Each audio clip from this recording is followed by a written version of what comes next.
Earbuds. You need headsets? Yes. Look to your left.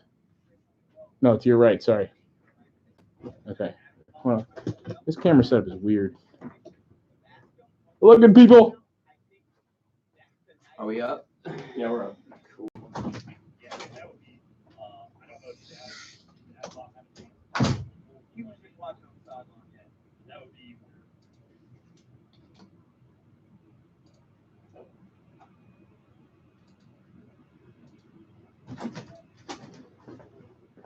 Oh, hey guys. What's up, Elliot? What's up, Jenna? Get a haircut, hippie. Jeez. For real, man. Haircuts. Become one with civilization. Haircut. What? Civilization sucks. I don't want to be a part of your civilization.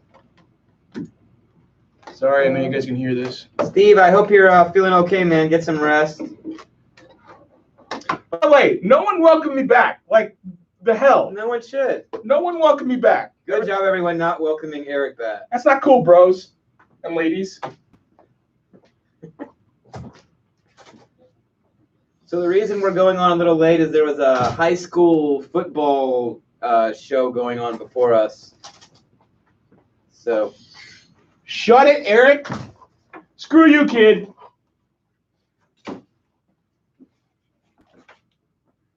Oh, Hey, tell me what the podcast was like while I was gone. Huh? The audio. Huh? Tell me what the podcast was like. The audio sucked. Tell me what it was like. Is the podcast better with or without me? Like I say, you choose quality podcasts or quality soccer. It's up to you. I'll let you guys decide. It definitely is a better audio. I'll have you know, I was back Sunday night and I watched the U.S. Open Cup. Yeah, you did. I mean, yeah, that's true. So, suck on them nuts. You got mine? I don't. I can grab some. Yeah, just grab some bootleg shit. Don't suck on the nut. Don't suck on the nuts. That was just a figure of speech. Excuse me? How is that a figure of speech? That can only mean one thing.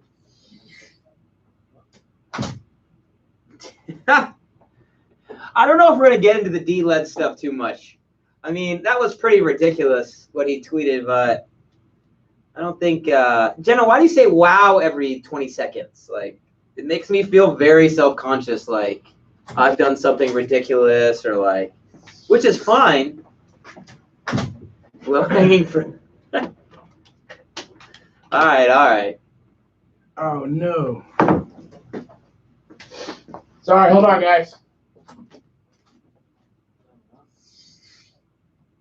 No, I want you to interact, Jenna. Just that, you know, every 2 seconds, like, oh my God, what is? And I feel like I've done something bad. It makes me self-conscious. So, just be specific with your criticism. That's all. Just be specific. Can you turn on your mic to make sure that we're good. Check. 1 2. Check 1 2. Mic check. Free Jenna. If Jenna doesn't interact with us, that's like half of our interaction base. No one asked me how my trip was.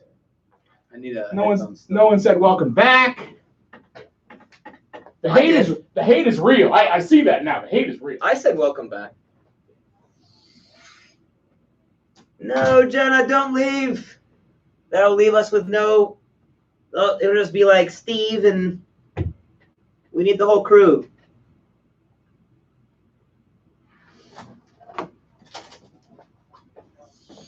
I see where the love is. That's all I'm saying. I see where it is. Where it lies. With Atlanta United. We like you, but clearly not enough. All right, let me get my stuff up and we will fire away. I'm angry at all you guys right now. Not one welcome back. Yeah, just focus on Eric, Jenna. He's very frustrated. Not one tweet about how my trip was. I haven't seen my family for 20 years. Had a nice little reunion. Yeah, it's crazy for 20 years. That's a long time. Like, man.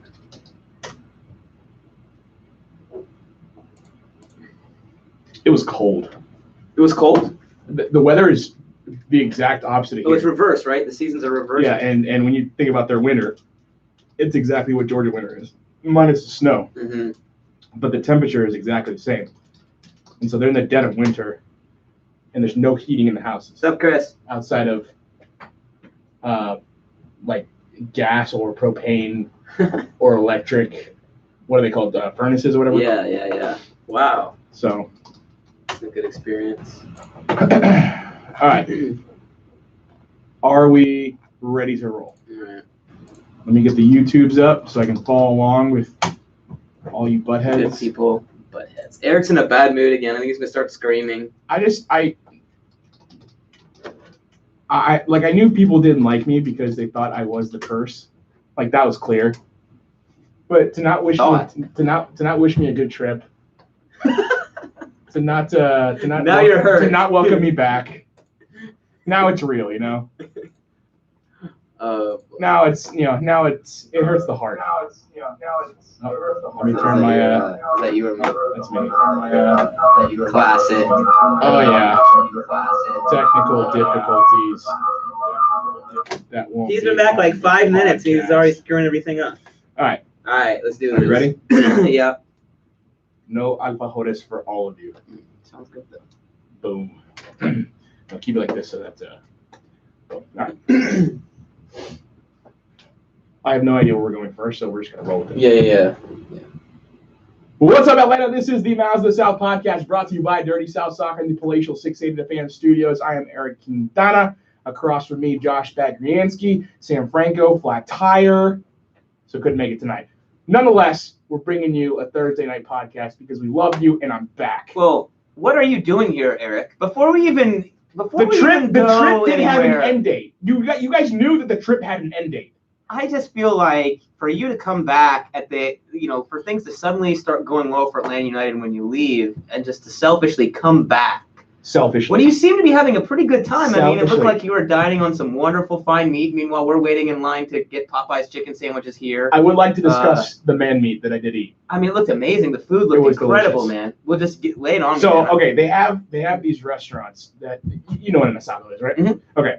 So they have these restaurants where essentially they bring you, they obviously cook it themselves, and they essentially bring you the meat that they've cooked. You have not having done any of the work, you're just enjoying the good food that they're cooking. Mm-hmm. That doesn't really exist here.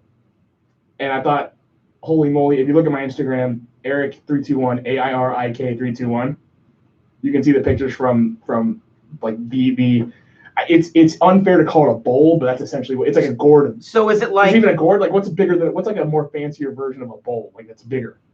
Like a big bowl? Whatever. Is it like you order the meat, or is it like you sit down and they just bring you, whatever? No, so they bring it. The two restaurants that I went to, they brought it all at once. Mm-hmm. They just sat it down on the table, and then we just started, like you would in an asado with your friends or family. You would start picking at the different meats that are on the table. Mm-hmm. I tried chinchulin for the first time. What's that? That is. I thought it was the intestine of the cow, but apparently, at least my dad was telling me it's the intestine of the lamb. I still think you can do it with the cow. What the chinchulin? Chinchulin. Chinchulin. Is it good? Oh, it's delicious. Okay. Very, what was your favorite meat down there that maybe, that's something obvious that we would think of, or the way it was prepared, or something like that? So my uncle made he did an asado with a lamb. Mm. And so, funny story. He lives out. He's retired, and they've got. I didn't know this, but they're very comfortable. They don't live in a like a mansion or anything like that. But the little stuff that they have a small house. They have 2 cars, which is kind of like unheard of. They're not fancy cars. They're just 2 cars that go. Mm-hmm. A small little property, nothing big, like nothing you'd think is extravagant at all. There's pictures on Instagram and all that stuff. But they live relatively comfortably, and he goes, hey, you want to come over to the butcher shop? And in Uruguay, they're called carnicerias. And so these carnicerias, they're usually just, you walk into a store like you would I don't know, like a small shop in a strip mall or something like that. Mm-hmm. No, we actually went to this dude's farm, and we asked for a lamb, my uncle asked for a lamb, and the dude goes into his freezer, pulls out a whole lamb, drops it on the table, and he goes, "Which part do you want?" And then he starts cutting it right there. Hopefully no animal rights people listening. Wow, that's amazing. So you literally got to pick your meat, and we got to pick my man meat. Wow, you got to pick your man meat. Well, so what are you doing here? Why did you come back? I don't know. You are in the land of wonderful meat. That's There's great football in Uruguay as well. Your family hadn't seen you in 20 years. You're surrounded by love. We all hate you here. Why did you come back? Money goes pretty far. You could have just stayed. Yeah, right, exactly. No. So is the close exchange rate in your favor? It's 1-35, which apparently is better than Thailand. So what are you doing here? Why did you come back? The only thing that's really cheap, at least from what I saw, the only thing that's really cheap is food. Everything else is expensive. Everything else is expensive to the point where no one buys that stuff there unless they absolutely have to. Like a beer is really expensive? No. That would be like, consider that food. Okay. Anything that you can ingest, just consider that food. But then like clothing. So clothing is expensive. Children's toys are really expensive. Like stupid expensive. Like if we had those prices here, no one would buy toys. Wow. What else?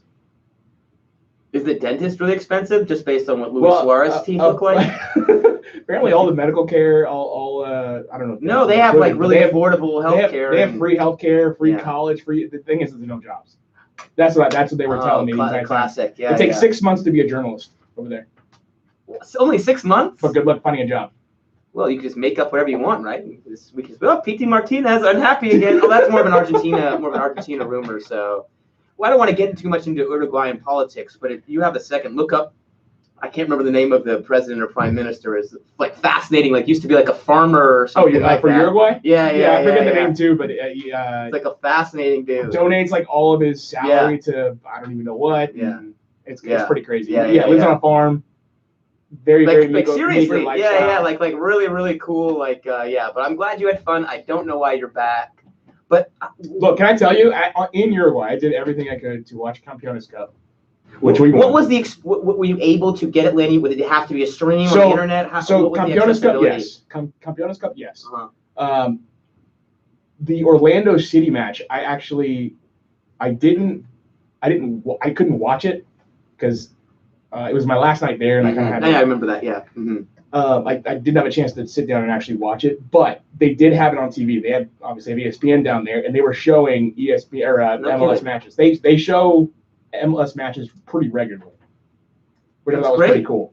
Everyone knew who Atlanta United was. Really? So what sort of feedback did people say when they heard you from Atlanta? Oh, Atlanta United, or did you? No. So I mentioned Atlanta United, and then they were like, "Oh yeah," and then I started mentioning players like, "Oh yeah," and then Tata Martino, "Oh yeah." So what did they know without you? Before you interjected with your knowledge, and of course they know a lot of the names familiar. So what they know? What did they know just off the top of their head? What is known? What they know is that the league is growing. I don't want to talk crap on Uruguay. I love the country. I loved everything about it.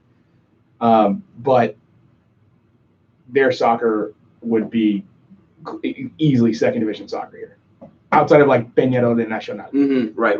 Outside of them, everything else would be. You got kind of a big two. All the arguments about it would really look bad on TV if you had promotion relegation with USL. You could make that exact same argument with the Uruguayan soccer. Sure. I mean, I'm sure that developmentally that maybe. Sure. But when you get those are the only two clubs I've heard of from down there. So, but that's good. So again, the brand is known. They know the MLS is growing. They know. So they know the Uruguayan players that are in MLS. Diego Rossi. Brian Rodriguez. Nico Ladera. I forget who the other one that's Nunez. I think is making his way. Over. I think I'm not sure. But they know what Atlanta United is. I showed them the stadium and everything. They were very impressed. Mm-hmm. I went to all the three big soccer stadiums. So what are the three? Is it Peñarol Nacional and then the International Stadium, or is there a third club? Yeah, there's the Estadio Centenario, which is the big one where Uruguay plays and whatnot. Then you've got the one for Peñarol, you got the one for Nacional. Peñarol is called the Campeón de Siglos. So cool, man. It was a fantastic time. Yeah, I'm glad you had fun. Again, I just don't understand why the trip had to end and why you came back. So here's my thing now is because we might be on to something with reversing the Eric curse, even with him. No, time out. So I watched Campeones. This is what I was going to. I watched Campeones Cup. We won. You're out of the country, though. I still watch the game. People don't want me watching the game. It's not cheating if you're in another country. You're not jinxing the team. We went to Orlando City, and I really couldn't watch it. I watched the last 5 minutes, and I watched the last 5 minutes not knowing the score because I was like at a bad angle and I couldn't see. Oh, really? I saw Julian Gressel at one point just take the ball in the corner. I was like, we must be winning. That's what I knew. And I get back. We win U.S. Open Cup. But here's the thing. The curse is reversed. I think it's something that we have done. You admitted yourself that you are the god of dread, that you are the dread god himself. So I think I accepted the title that was given to me. Well, the title that you earned. I mean, the title is your. I mean, it's not like it came out of nowhere. Something happened when Eric was gone. I really think the listeners came together.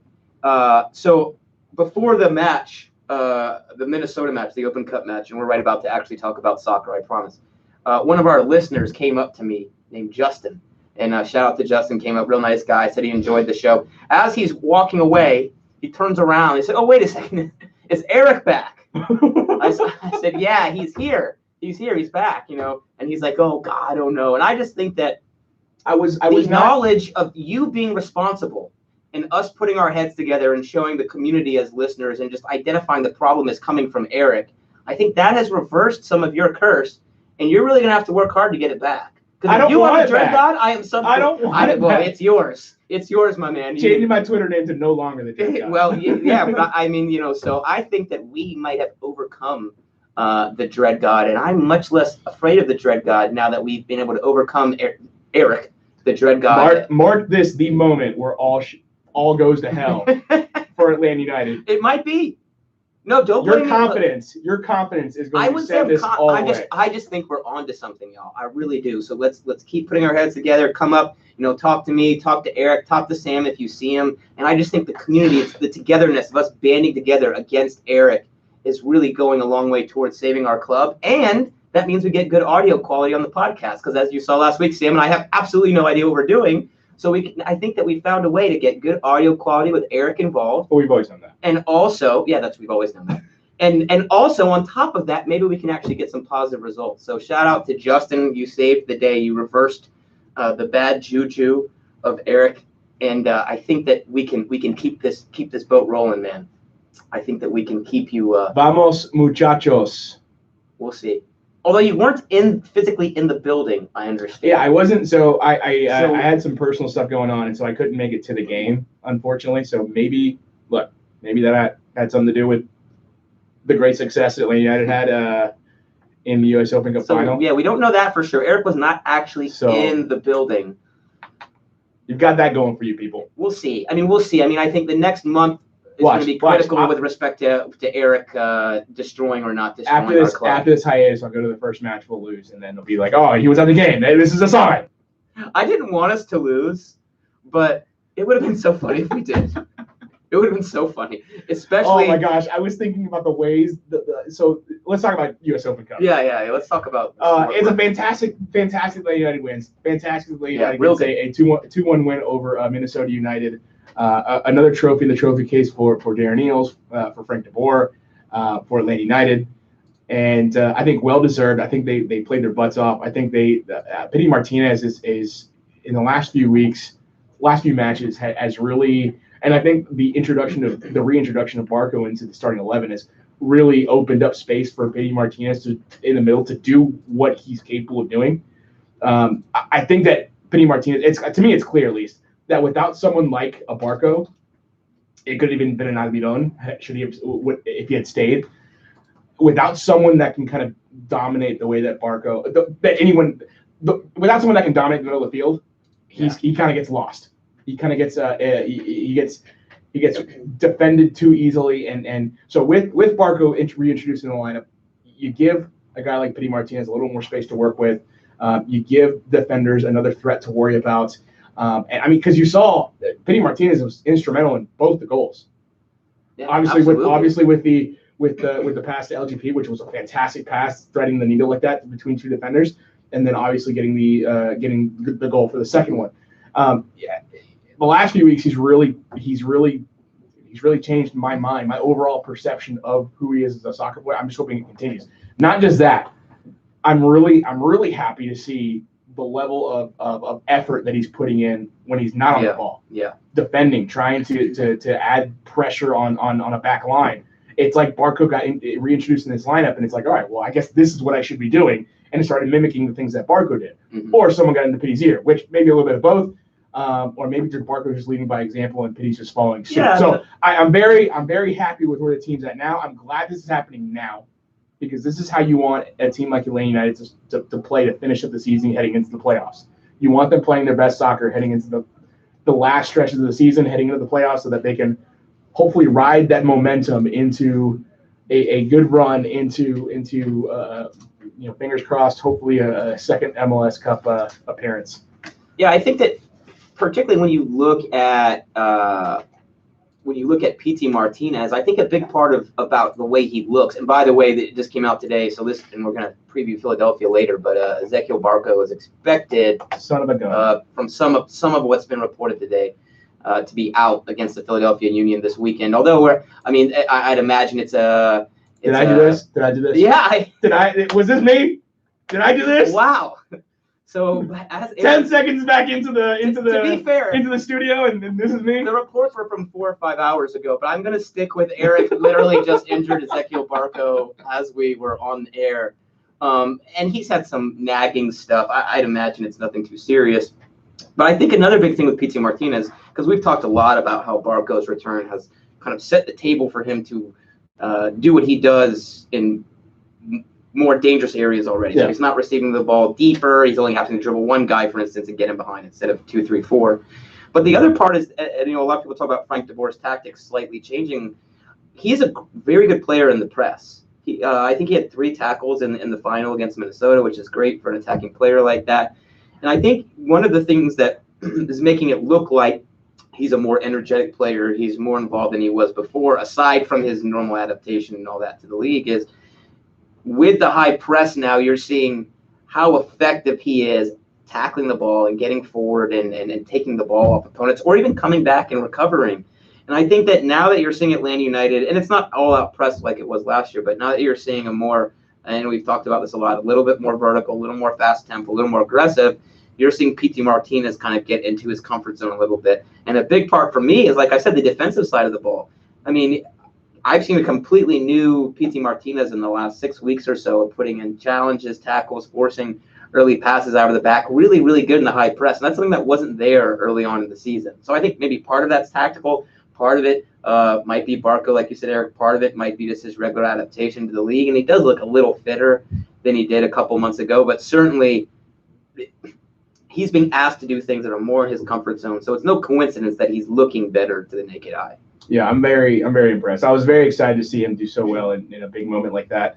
A big moment like Campeones Cup as well. I thought he played pretty well real well. I mean, if you look at those first 20 or 25 minutes, or as good as 20 to 25 you've seen Atlanta United play all year. I mean, you're looking at that 20, 25 minutes, and you're thinking, man, we can end this match by halftime. And credit to Minnesota, who are a good side and were able to kind of get back into the match. But there were a couple moments in those first 30 minutes or so where the tie could have been over. I mean, it could have been completely done with the amount of chances that you created. And certainly P.T. Martinez is right at the center of that. Another ball I'm really liking from him, what I'm seeing from him I like a lot, is now that you've got those wing backs and Gressel and Miram kind of sitting in these wide spaces, usually in space, P.T. Martinez is great at picking out the driven kind of switch, like 50 yards, hitting it across the field. And you saw him do that time and time again, where he's able to get on the ball on the right and just ping it to the left and hit Miram, or vice versa, hitting Gressel on the right. So P.T. Martinez, I think, certainly settling in with the formation and shape, and that's another example. And you saw that time and time again, where he able to create chances with quick switches of play, and it often came through him. I think one of the things we saw Pitty, and it was really frustrating to watch him continuously do this over and over again, he would take defenders 1v1 and constantly lose that battle. He'd win sometimes, but at least for me, the more memorable aspects of Pitty Martinez taking, or unmemorable, however you want to really phrase it, of him taking on defenders 1v1, it was him failing at that. But I see him attempting that less often. He's less on the ball, and he's moving, he's passing quicker, finding an open man, and then moving himself. Yeah. No, I tend to agree. He's playing. What I'm saying is that he's playing much differently. He's a completely different player the player that we saw before Barco was reintroduced in the lineup, that player was not going to succeed. Yeah. In any league. And I think again, I've got to give us credit, man. We hit the nail on the head with this guy. He's not a guy who can force feed the ball, right? I mean, if a team can lock in on P.T. Martinez defensively, and that was the case when Barco was out with all the injuries you had, he's not an effective player. You have a player like Barco that can pull defenders away from him, allow him to get forward into a dangerous area, and then feed him, and then suddenly you're taking guys on 20, 25 yards from goal as opposed to all the way back at midfield. So I just think he's more so in his comfort zone. But I think overall, I mean, PT's play is really endemic, I think, in general, the form of the team. And again, like I said, this game ended up being a lot closer than it could have been, and a lot of the credit goes to Minnesota. But Atlanta United, you're starting to see that dominant attacking side again, where you just feel like a chance is coming every time they go forward. And even with Barco looking like he's going to be out of the lineup this week, and I think you're still I'm less worried about that now, considering how they're playing. Yeah, and I think you're also seeing Nag be in great form. Justin Miram. So the wingback thing is fascinating to me goodness. because you're in this crazy situation when you play Atlanta United where you either do what most teams would do against a good 3-5-2 and kind of sit a little more compact in defense and just say, look, Gressel, if you want to just bomb crosses into the box, that's fine. Miram, if you want to try to dribble in and take on three guys, you can do that. But these two wingbacks are in such good form that if you just pack in the box and leave Gressel in space, his cross is still going to find the head of Joseph Martinez, even if it's 2v5 in the box. If you leave Miram in space, and we saw this on the PT goal, he's a good enough dribbler and has good enough vision where he can cut inside and still pick a guy out. And if you look at that Miram goal, it's like Miram and PT, maybe Joseph is in the box, and then there's like 6 defenders in there. No, what's going to happen is that you're going to see, if Miram continues to do what he's doing, you're going to see more defenders pay more attention to him. So instead of one defender, it might be 2 creeping over. He's going to draw more attention, which is going to open up space for other people in the middle. In the middle. So, I mean, that's the thing. So, like, I look back at, let's go back to the New York City match. In that game, NYCFC, they tried to get really, really compact, and they just conceded space to the wingbacks. And in the end, you got burned, right? Julian Gressel finds Joseph Martinez, gets an assist.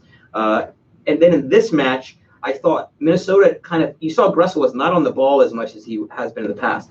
They were clearly, I thought, kind of shading their defense to Atlanta's right, where you were able to get bodies to Gressel quickly. But that throws your balance off and leaves Miram even more space on the left. So particularly the first 25 minutes where I thought that Minnesota's MO was clearly to cut off service to Gressel. That's such a luxury for Atlanta United, because if you're trying to cut off service to a right wing back, you are leaving a lot of space in the middle and the left side of the field. And so what do we see? Miram in space, Barco in space, PT in space, game over. So it's just, I think the way the shape works, it's really, really difficult to game plan for, because you're kind of damned if you do, damned if you don't. If you try to cut off those wing backs, you open up space in the middle. If you try to put all your resources to Julian Gressel, you open up space in the middle and on the left. You know, if you try to pack everything into the center, then you leave a great dribbler in Miram and a great crosser of the ball in Gressel on the right in space. So it's very, very difficult, and certainly against Minnesota, particularly when I look at those first 25, 30 minutes, I mean, so much of it was coming through the wingbacks, where those guys didn't really even have to come back and defend. And it could have been 3 or 4 goals, mainly going through those 2 players. The other player that over the last 3 matches or so, since I've been in Uruguay and since I've come back, Paul Pogba. I do that all the time. I see Pogba, and my first thought is, I wonder if he gets made fun of for having Pogba in the last name and not being nearly as good as he plays. Yeah, it was like, how come your brother is so much more technical than you? Like, it's crazy how different players. I thought he played well. I thought the first goal, he did get turned a little bit on the cross, but he was in kind of a tough position. But again, tackling very good. He is a little. He's rough around the edges, but he's stepping up in a way that I don't think many expected him to step up. Yeah, I tend to agree with you, man. Most people, I think, saw him as someone, not necessarily like a break in case of emergency type of player, but more of a guy that was going to fill minutes here and there when he was needed. Mm-hmm. He's turned to a player that I'm not going to say you can count on, but he's turned into a solid player that you're getting the best out of him in this moment, and you absolutely need to ride this wave until he proves to you that you just can't do it anymore. The last 3 matches for me, I'm trying to think. I know he's in Campeones Cup. I know obviously he was a U.S. Open Cup. I forget. Was he in the starting 11 for Orlando? I think he was. Yeah. Mm-hmm. Last 3 matches for me, he's just been the way he uses his body, the way he cuts off defenders, he's clearly rough around the edges. But he's doing just enough to make the greatest of impressions on all of us, as taking advantage of the time he's being given the opportunity to be given with Atlanta, and making something of it. Because right now he's to me if you have a back three, he's automatic. He's automatic. Him and Escobar, I think, are close. Yeah, sure. But I would say this. I mean, if you went back to the start of the season and you said Michael Parkhurst is going to look a step slower this year, which makes him extremely slow, as age kind of kicks in. Franco Escobar is going to be in and out of the lineup with injuries, and you're going to rely a lot on a player in Flo Pogba, who played the first, 6 weeks, 2 months of the season with the second team, right? I mean, he was just getting sharp again. I would have said that's big trouble. If you're going to try to play 3 center backs and Escobar and Parkhurst aren't really involved, and you're looking at a guy in Pogba who is unattached without a club for 8 months or something like that, I would have been a little worried. The great thing about him, though, his 1v1 defending is very good. And this is something that we talk about a lot and might be which I didn't really expect. No, me neither. I really thought he was just going to be a body. Particularly 1v1 in space, because he's not a fast guy. So but he's very good at using his body, knowing when to be physical. He shields the ball well. And it's so important because Atlanta United, I think their main weakness with the shape you're playing right now is when your wing backs get forward with Miram and Gressel, and that's what they want to do. Those 3 center backs get stranded. So you have to have very good 1v1 defenders. And obviously Miles Robinson, who we should talk about soon, has been incredible. Is great at that. Leandro Gonzalez-Pirez is great at that. But you got to have all 3 that can do it. And Flo Pogba being able to do that is one of the reasons that I think you've been able to still kind of throw bodies forward and attack, leave those 3 back. That's not something I think you could have done with Pogba, or maybe expected to be able to do with him as one of those 3 center backs 2 or 3 months ago. So it's great for Atlanta United that you have 3 guys that understand there are going to be times when they get countered and they're going to be out there on their own and they're just going to have to win their 1v1 battles. And certainly Pogba has done a great job of doing that. So, and I really wanted to get your thoughts on this.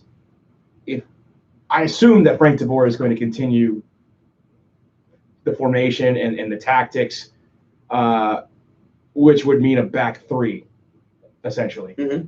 So are we talking about, because I think having seen Pogba, having seen Pogba, you did it again. Having seen Pogba and how he's doing so far in his run of form and him being so effective right now, do you change anything in that back line? Because look, Franco Escobar has been fantastic, but seeing the way that Atlanta United has defended and how good they've looked in the attack with the 3-man back line, I don't know that I touch anything. I wouldn't right away. I mean, I think I would venture to say. Look, I have nothing against Franco Escobar. I love Franco Escobar when he gives you the attack, but right now, this is what's going on right now. And there's no. I would, if I was a betting man, I'd say he gets back into that back 3 by the end of the regular season. That between injuries or maybe someone falling out of form, but probably Pogba, because I do feel that Escobar is overall a better player. I agree. But short term, you've got to ride the good form. And for me, Escobar needs to, when he's ready, Julian Gressel needs a rest, man. I mean, that guy is absolutely running on fumes. When Escobar is fit to start. No. He said his legs feel good. Oh, well, He said his legs feel good. He is tough as nails, man. But if you watch that Orlando match, and to some extent, not as quite much the Minnesota match, dude is walking back in the last 10, 15 minutes, and Julian Gressel doesn't do that unless he physically cannot get back. His work rate is incredible. I mean, that's the reason he's playing these. He's been playing twice a week for the last month, and he's basically giving you 90 minutes every match. So leave Pogba in there for form alone, but when Escobar is fit to start, maybe that's against Philadelphia. Although it's a big match, I don't know if you can sit Gressel. When the opportunity arises itself, you've got to get that guy some rest because he is absolutely running on fumes right now. Yeah, we'll have to see how that plays out. I gotta give a lot of credit to Frank de Boer. I was never on the Frank de Boer out. Yeah, I mean we're gonna nonsense. We're gonna get to those people as the season goes on. My goodness, I 2 trophies in less than 2 weeks. You've got Atlanta United playing so well right now. The circumstances that he has dealt with most of the season have, outside of what just happened with Marco today, have effectively gone away. Yeah. and you've got a level of play that I would say is sustainable throughout the course of the playoffs. Look, Tata Martino's style of play was fun. The way Atlanta United played under Tata Martino was fun. It was exciting. That's not a sustainable way to play over the course of an entire season and into the playoffs. And if you look at this the team is much in the playoffs, more sustainable. I mean, I think, they shifted to essentially what they do now. And I've heard a few people bring this up, and I think it's a great point. I mean, I think Atlanta United, the way they're set up, the way that they're tactically coached, I think it's a more attacking team than it was last season. I think Tata Martino, I think Tata Martino became much more pragmatic in his second season. I mean, you just kind of mentioned the playoffs, Eric. That was a 5-3-2. That was not Gressel and Justin Meram as your wingbacks. Yeah. I mean, you were playing Escobar and Garza, so you're playing 5 out-and-out defenders. So yes, maybe the shape is kind of similar on paper, but you were playing 5 defenders in the playoffs last year. This year you're playing 3, and your wingbacks are very much more attacking than Garza and Escobar were, and with Gressel and Meram. So and then you look at the last 10-15 minutes of this match, the last 10-15 minutes of the Orlando match. Or I shouldn't say that. Before the red card with Perez, and then looking at the last 10-15 of the Orlando match, you didn't get that defensive. I mean, you didn't park the bus. You maybe got a little more pragmatic, but you were still absolutely trying to get forward and attack. And I think this team is more attacking, more aggressive, and like you said, Eric, what they're doing is more sustainable in the long run than what was happening under Tata Martino. That's not a knock on Tata Martino. Yeah. I just think he realized this is the squad I have. This is the way we're going to go deepest in the playoffs. With what Frank DeBoer has been able to accomplish this season, it's a much more thorough, I think much more nuanced, much more versatile team tactically, where it's a mix of what Tata did last year and what Frank DeBoer wants to do with his team going forward. Look, I see Barco now. Look, obviously with the news coming out that Barco might be out for Saturday. And it's reported it's a muscle injury, so our own Joe Patrick did report it from Dirty South Soccer. So I guess we can't totally put the blame on you, Eric. But I don't know. I prefer to. But if Joe says it, it's true. No, but when Barco does get the ball and he's going forward and he's got a little bit of space, you do see that 2018 Atlanta United kind of that spark kind of take off for a second to see if it's there. They're looking for Joseph. They're looking for Gressel. They're looking for Meram down the wing. They're looking to play that fast, exciting style that we loved so much in 2018 and 2017. Right. But when they don't see it's obviously there, they pull up. There's a contingency plan. Yeah, they pull up, and it's not 2018, there was, for the most part in the regular season, in 2017, it was just plan A. Now it's plan A, plan B, and then if neither of those work, well, plan C, which is all the way back and you can do that within organically within the game. And I think that's kind of an example of how you've got a mix of what Frank DeBoer did and what Tata Martino did. I thought one of the most asinine criticisms of him early in the season was that he was not telling the team to attack vertically and counter. He was telling them every time, just get the ball, slow it down. No manager in the world does that. I mean, unless you're trying to kill clock. I mean, I think it had so much to do with the players getting used to one another, particularly P.T. Martinez. Miguel Almiron was such an influential part of this. Frank DeBoer getting used to his players. You had the short off season. So I think that Frank DeBoer has always wanted this. I think he's always wanted his team to go direct when possible, particularly, and it wasn't so much the case with Minnesota, but when you're playing a team that sits back in bunkers, and that's about half of the teams Atlanta United plays, the rare chance that team does get caught out, you have to go direct because those chances are fleeting. So I never bought that Frank DeBoer, because it doesn't make logical sense that he would want to slow a team down that can attack fast. I think he wanted what you said, Eric, which is, okay, we want to attack fast. This is where we're strongest, but we have to have a way that's more sustainable, where we can hold the ball, possess the ball, play a little slower when we need to, so it's not just vertical running at the defense every single time. Because in some ways, that can be pretty easy to defend if you're getting attacked the same way over and over again. And I tended to believe that Miguel Almiron was so good that it didn't matter. But I think this season, Atlanta United, just by virtue of not having a Miguel Almiron, you have to have a little bit more of a structure, a little bit more of a system, because you don't have a guy that, for lack of a better description, is just so much better than everybody else on the pitch in Miguel Almiron. Yeah. I think one of the cool tweets I saw coming from the U.S. Open Cup, it's come from Sean Serwinski.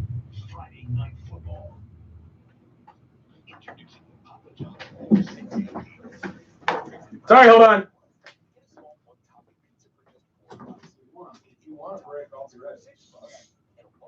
It's Eric's fault. Just so you all know.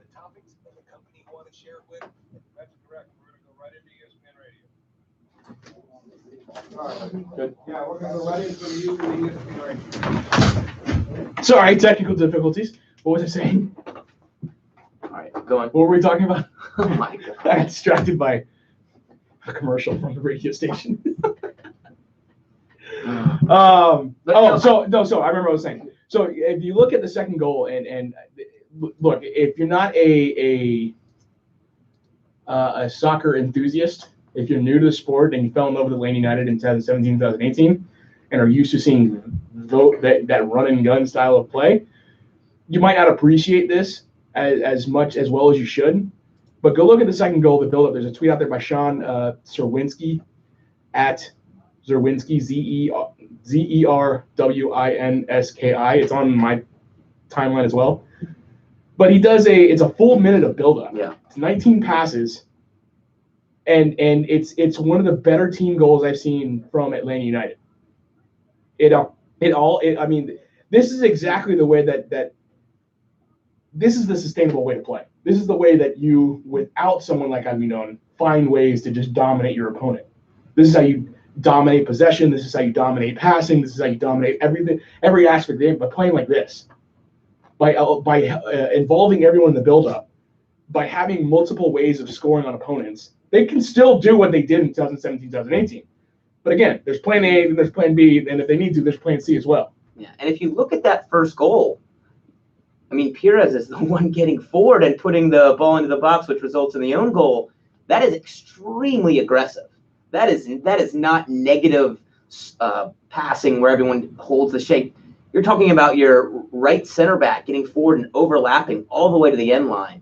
So, again, it's a mix of both. Yes, you're knocking the ball around. Yes, you're holding possession. But, dude, I mean, you're moving the ball fast. There's interchange of positions. Your freaking right center back is getting forward. So that's the great thing is Atlanta United have found a way to string 18 to 20 passes together, but they still look dangerous. There's still fluidity of positioning because I didn't realize that Atlanta United had when I saw that tweet, Eric, I had no idea that it was a minute of buildup because it didn't feel like, okay, 1 pass, 2 pass, 3 pass. It was like, okay, it's coming. We look dangerous. There was always anticipation. I had no idea that it was a minute of buildup. Even with the passes back, all right, well, they're going to circulate the ball and they're going to go the other way. But it wasn't this side-to-side passing that everyone complained about. That has helped build Atlanta to become what it is now.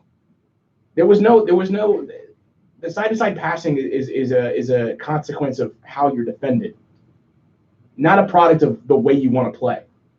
That's where everyone got confused about the style of play. It's not that side-to-side passing, again, not a consequence. It's a consequence of how you're being defended, not the style, not your style of play. And we went over this a few weeks ago. We did a Talking Tactics. I think it's still on the YouTube page if you want to check it out, where I just got my magnets out and showed y'all that passing side-to-side is not bad. What's bad is doing it slowly because you have to move the defense out of position when you're in possession. If you do it slowly, it's easy for them to move with the ball. But if you do it a little quicker, a little more unpredictably, then guys get put out of positions and space opens up in the final third, and that's how you can beat a bunkering defense. A little off topic, but did you see my picture that I took for you? Which one? The tactics board. I was awesome. Tactics board. Yeah. Cool. I forget. I have to look up the picture what year it was, but it's old. Yeah, no, but that was really cool. Yeah, I love me a tactics. So the other thing I want to say about Uruguay, I think it's hilarious that we were talking about that. Like 30 minutes I know, but it's hilarious that they look at the Suarez hand of Suarez thing in the World Cup. Mm-hmm. And they're like this. It's like a. I don't know how to explain it. It's like a moment of triumph for them. Oh yeah. I think it is. I think that's a heroic moment. In the little museum they just rotate they have these clips rotating, and like 3 of the clips are his, like that whole the hand the highlights of that whole thing. The hand, the missed penalty kick, them winning the game, him celebrating, like they act like it wasn't. Won 2 World Cups. Look, I in the moment I was like, oh my gosh, Suarez, what are you doing?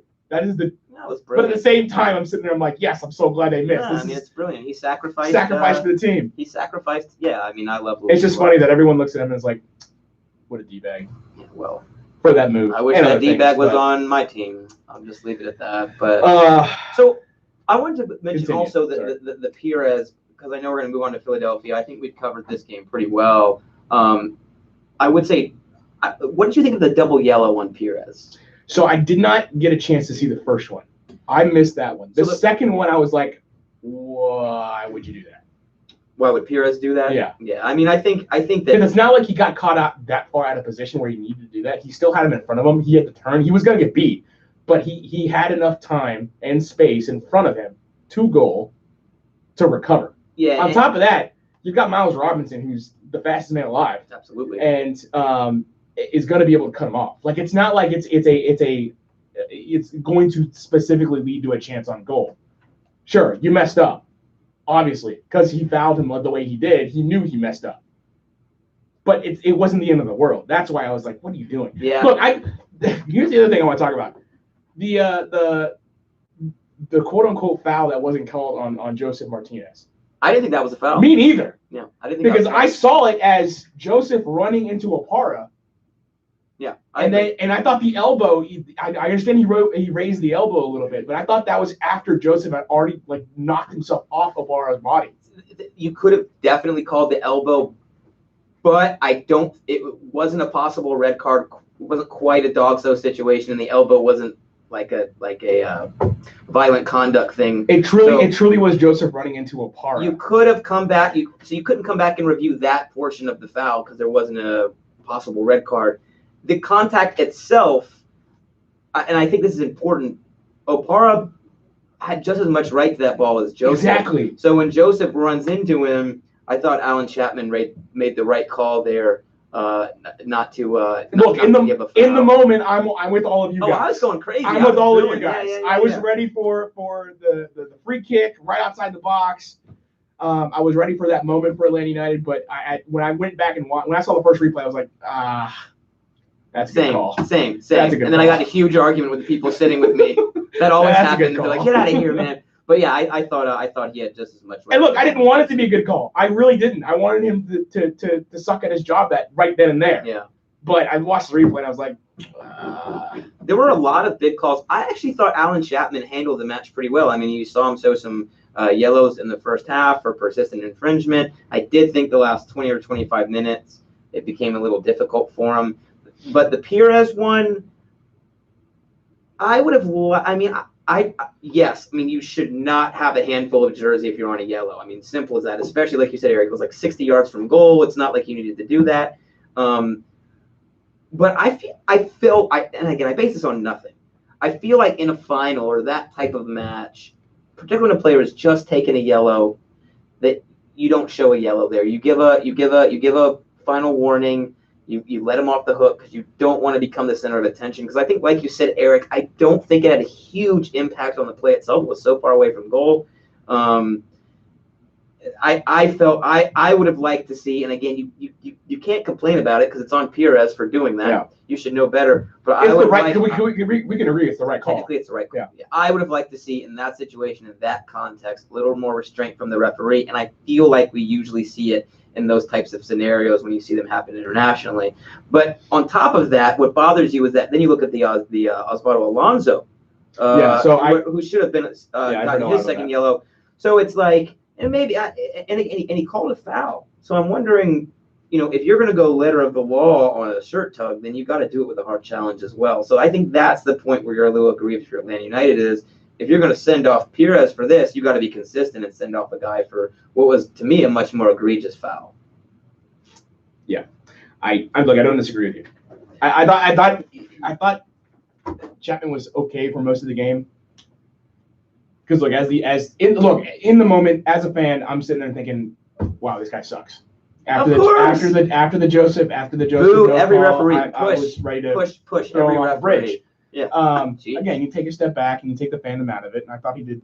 Okay. Yeah, I mean, I think he did fine. And you go back and watch it, and think I thought it was hilarious. He got booed when he got the medals. Oh yeah, that was great. When they got the little that was great during the ceremony. Why did they get medals to begin with? Referees always get medals. Why? Well, I'm down with them getting medals. I think it's a bad idea to do it in public because like 90% of the time you see this happen, they just get booed by all of the fans. But so can I explain the reason that I think crapping so extensively on the refs is, I'm not gonna say it's not smart, because whatever, you're entitled to do whatever you want to do. I think it's a waste of time, because Atlanta United still won this game. I think crapping on the refs is similar to blaming the manager, where you maybe do or don't want to admit that the players particularly if you lose, yeah, like it's the same thing as kind of blaming the managers, blaming the referee. Because if you thought Alan Chapman was bad, then Atlanta United still won the game.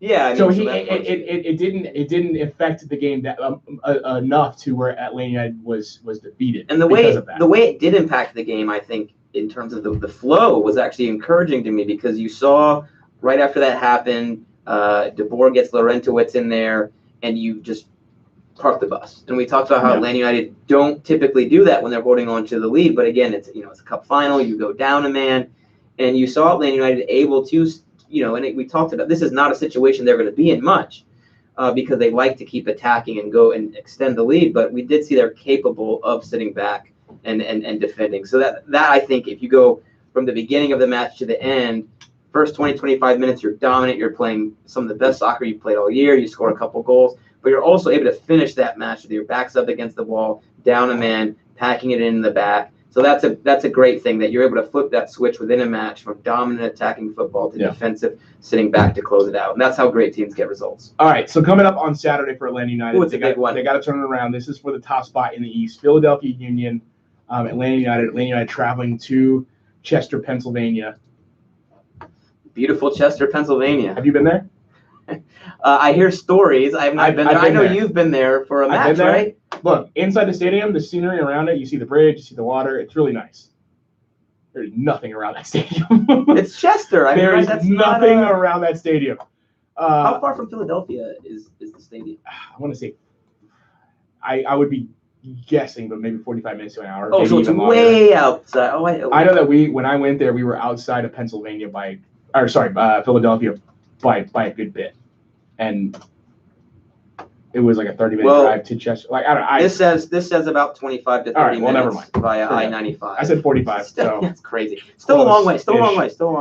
So Atlanta United right now 48 points in first on goal differential over Philadelphia Union, who also have 48 points. Atlanta United have a match in hand, so big plus on the side of Atlanta United.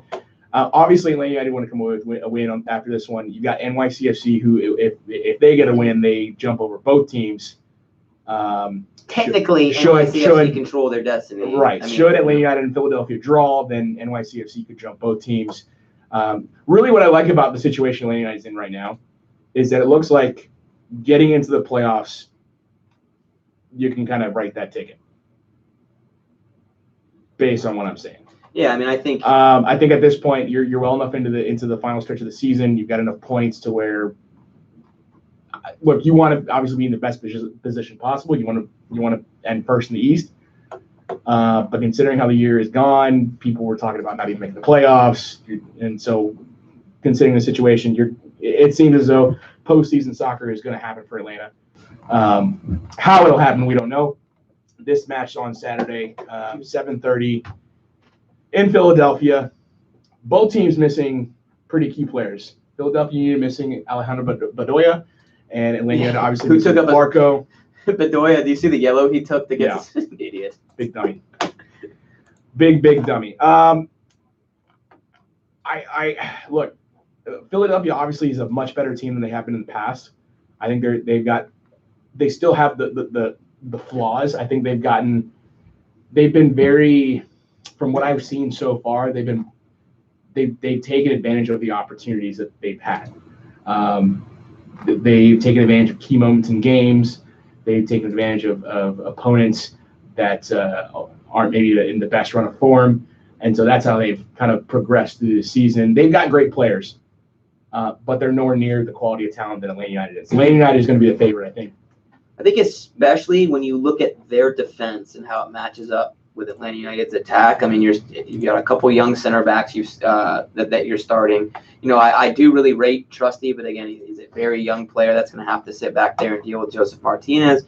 Philadelphia conceded 41 goals this year, which is for teams above the red line in the playoffs as of right now is so you are basically even with New York Red Bulls for the third least, or the third most, conceded, with 41 goals conceded already this season. So, I mean, I think if you're going to say Atlanta United are favorites, I think it's really looking at that matchup. Even without Barco in the lineup, it's going to be difficult because Philadelphia's defense is, I don't think it's going to be to easy. me, but Philadelphia's defense is really, really where they're weak. If you look at them going forward, I mean, I think they've got a lot of ability going forward, a lot of different types of players.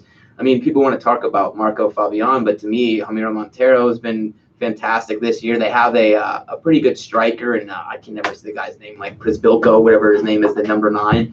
So I do think that the matchup that's going to be key in this game is because that Philadelphia can score goals, get forward and attack. Got a lot of talent going forward, like I said, but defensively they're weak. So to me, it's going to come down to one: if Atlanta United's defense plays well, and you can keep Philadelphia Union off the board or keep them to 1 goal, I think you can feel pretty confident that at the very least you're going to create a ton of chances going the other way. So if Atlanta United are considered favorites, to me it's kind of a toss-up because you're on the road. It's 2 good teams. But to me, I think what makes Atlanta United favorites to some people like Eric is just, I think defensively Philadelphia just can't hang. Now, see, I would say that with Barco in the lineup. Without him, let's see how this team changes. Let's see how Frank de Boer handles not having a guy like. I'm wondering, like, who do you get to fill that role? Who do you get to fill that space? Who do you get to fill to open up more space for Pity Martinez, like you have been with Barco in the last couple matches? And to me, what we've seen is that player can't be PT replacing Barco. No. It's got to be Emerson Hyndman. To me, I mean, there are some other guys that you could put there. So then it becomes more of a out-and-out 3-5-2. The other thought I had in that regard is maybe pushing Miram inside, but he's been so good like putting Pereira outside or something like that. Yeah. But I think the I don't want to say not the like for like, but the obvious one would be Hyndman. But I almost wonder if you put Pereira on the outside and then you could do that. It's crazy how we don't even mention Tito's name. But why would we? I'm not gonna. No, I don't. Well, no. Yeah, you're gonna go after Tito. I think I'm not going after Tito. We know what he is. Well, I just don't think he doesn't fit the system. Maybe he's not that fit yet. But to me, Emerson Hyndman has got to be the player because he needs to be the one that progresses the ball forward. Again, we saw Pity Martinez just not that guy. He wants to get the ball in the last third. Emerson Hyndman is a guy that can kind of set the table for you. The thing is, when you play Hyndman instead of Barco, it changes the way that you attack a little bit. And it becomes more, and we've talked about this a lot, how Atlanta's kind of 3-5-2, whatever you want to call it, becomes a 3-4-3 in attack. Because Barco shifts from playing as the highest center midfielder, he shifts to the left. It becomes a 3-4-3 with PT on the right, Barco on the left. Hyndman doesn't do that. It just doesn't suit his game. He's going to play through the middle of the field. So if you play Hyndman, it changes your tactics a little bit where I don't think you can get 2 wingers at all times flanking Joseph Martinez. It's going to be much more so PT Martinez having to fill in on the right, having to fill in on the left, and Hyndman a little bit behind him sitting at the table. I think that's fine because PT Martinez, with the form he's in, how much more comfortable he is receiving the ball in the last third instead of being a guy that's force-fed to drive the team forward. I think you'll be fine. But the big thing to look for is if Hyndman is that guy, it does change your shape and attack a little bit. Where, again, you're not going to see him shift into a left wing position and attack like you do from Ezequiel Barco. What I love about the last three matches or so, and even a little bit further than that, basically the reintroduction of Barco is that it seems like everyone is playing, and not just because of Barco, because the team is playing better, everyone is playing with a just much better. They're all in a good run of form right now, everyone. And so I'm hoping that without Barco, even without Barco, that carries into a match like Philadelphia where you lose a guy like you lose. I'm going to call him a cog in the engine that is Atlanta United right now, and I'm not as nervous about them not playing well in this match. I think it could very well happen. I'm less concerned about that because of how well everyone individually is playing. You just fill someone in for Barco for this match then you got 2 weeks off, and find a way to get the win here. The win is so important because, geez, the win is so important because of how big the break is coming up, and how long you have to think about it. You want to go into this break full of confidence. You want to come out of this break full of confidence. Yeah. And you need this break because you've been playing twice a week for the last month. So absolutely. The last couple of results for the Philadelphia Union. The other thing I noticed, they give up goals. They have like two. They have like I already said that, Eric. One clean sheet. I already said that. Never mind. Come on. I already mentioned how I didn't say that really only one clean sheet all year. Oh, I didn't say that. No, not one clean sheet all year. One clean sheet in the last since May 18th. Wow. Meanwhile, Man United led the league in clean sheets. That's like almost 40 months of. That's where the mismatch is, man. I do not think you've got Elliott and Trusty as the two center backs. Wait, did you just crap on me for saying something you didn't say? When you thought I did say it? Well, no, you brought up that they don't defend. I didn't say the clean sheet thing, but I did. I was specifically mentioning the clean. I know you mentioned the defending. Okay, well. I mentioned the clean sheet. When I was good at you should have mentioned that earlier when we were talking about it. Where I was going. Stay on top of it. There's going to be the opportunities for Atlanta United, clearly, based on how the scorelines have gone in the last few matches. And so, it's again, you're going to have your moments. Take advantage of those moments. Find a way to get the ball to Joseph. Create stuff on the outside. Hopefully, Pitti can continue this great run of form that he's on and come away with 3 points, lead the East heading into this international break. And let's see how the tables play out. I think you have to like your chances. I mean, and again, like you said, Eric, and like I said first, Philadelphia not a great defensive team. And like you said, Eric.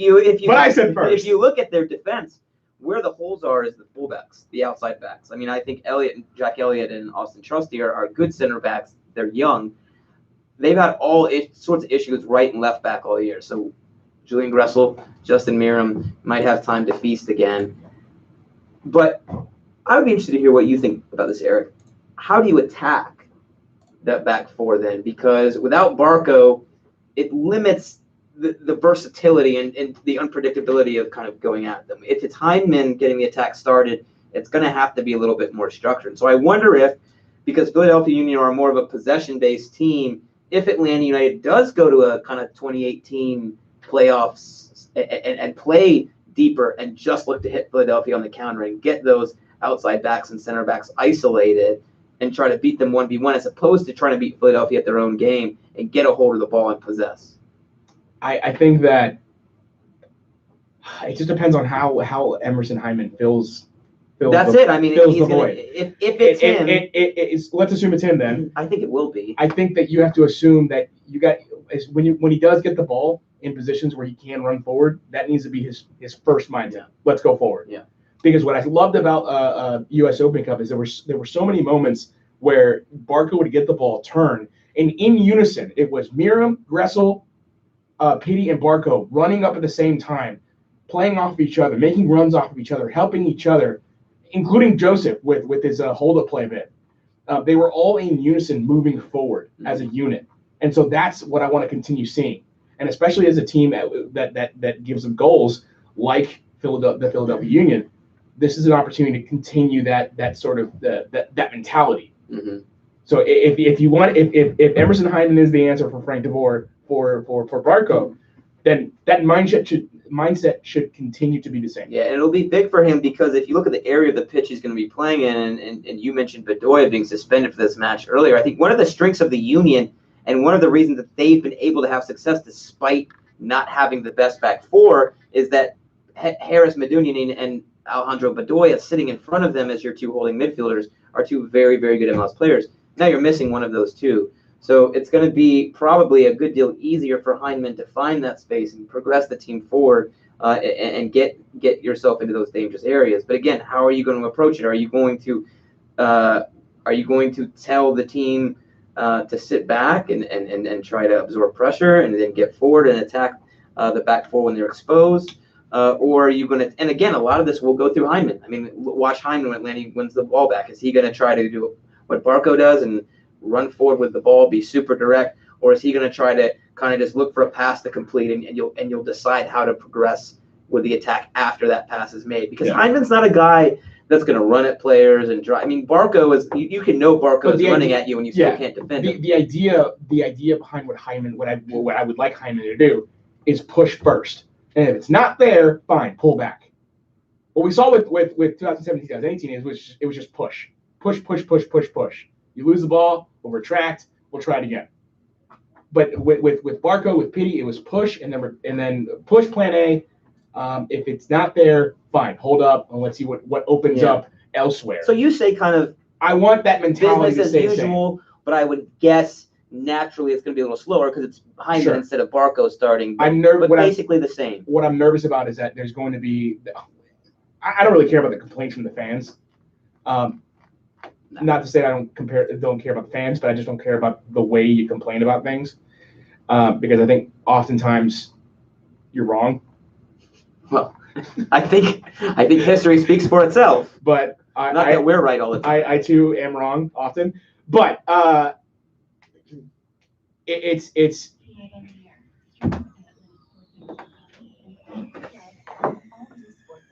Eric broke everything again. I broke it.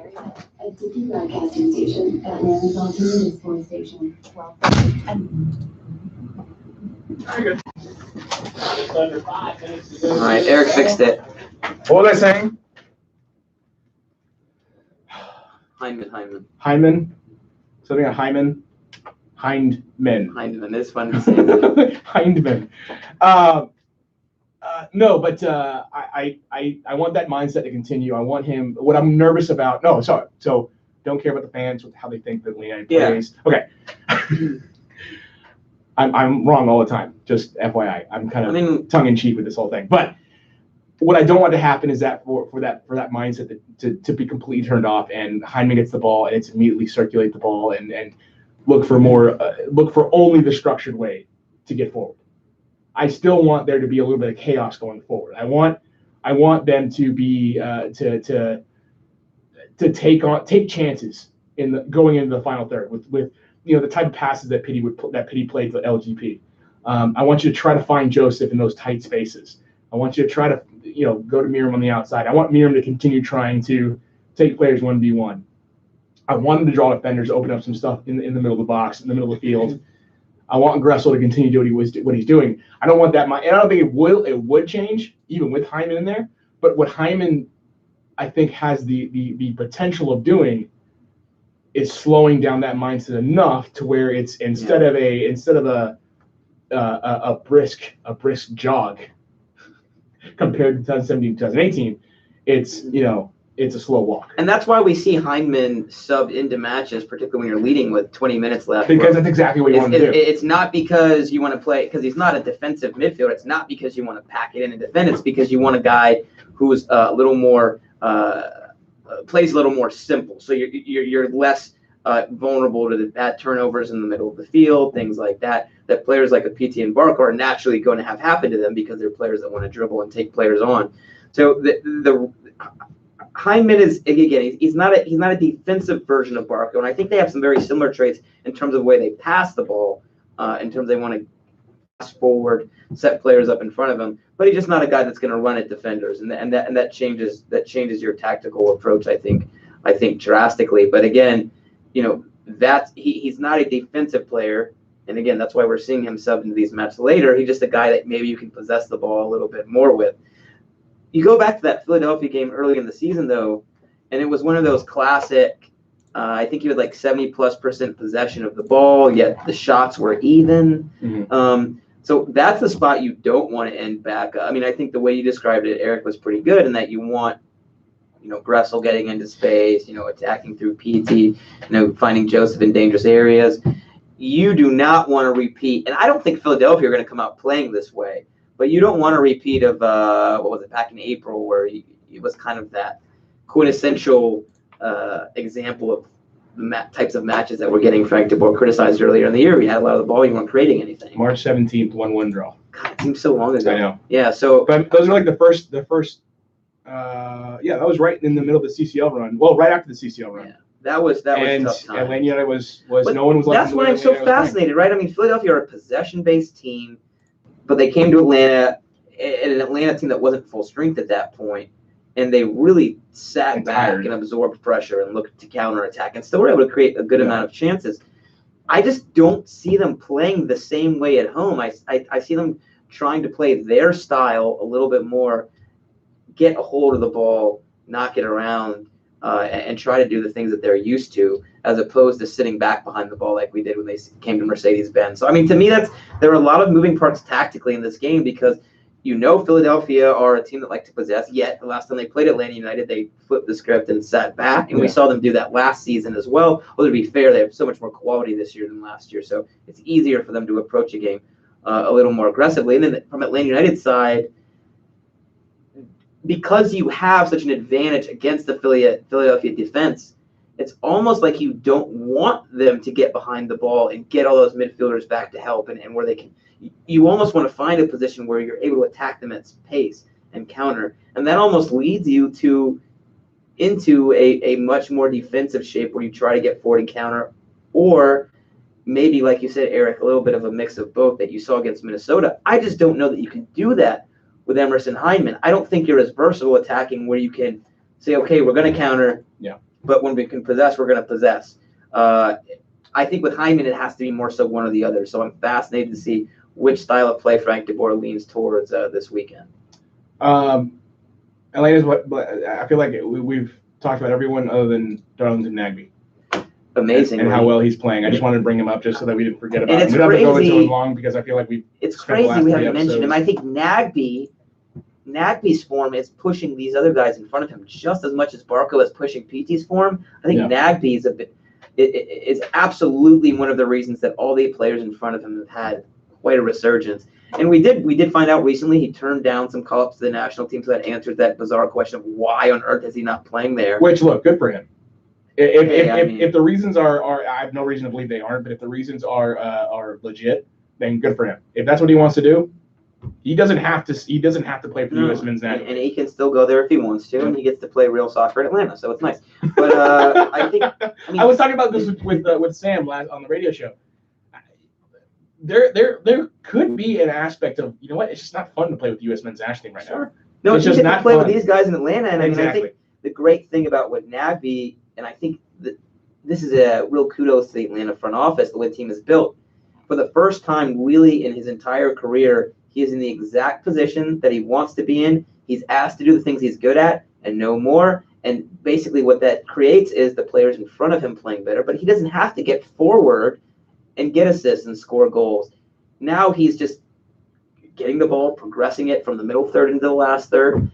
And I think that's just huge. And again, it's another example, I think, of how Frank de Boer is more aggressive in so many more ways than Tata Martino was tactically, that you're playing Nagbe and Remedi together in a cup final. Two guys that cover a lot of ground, but neither of which is going to sit in front of the back four. Nagbe's not a great defensive player, although I think positionally he's good. But when Nagbe plays well, Atlanta United control the tempo. They control the ball. And that Nagbe playing well is your best defense. Because when Nagbe is dominating in the middle third of the field, guess what? Your great attacking players are going to get on it in the last third.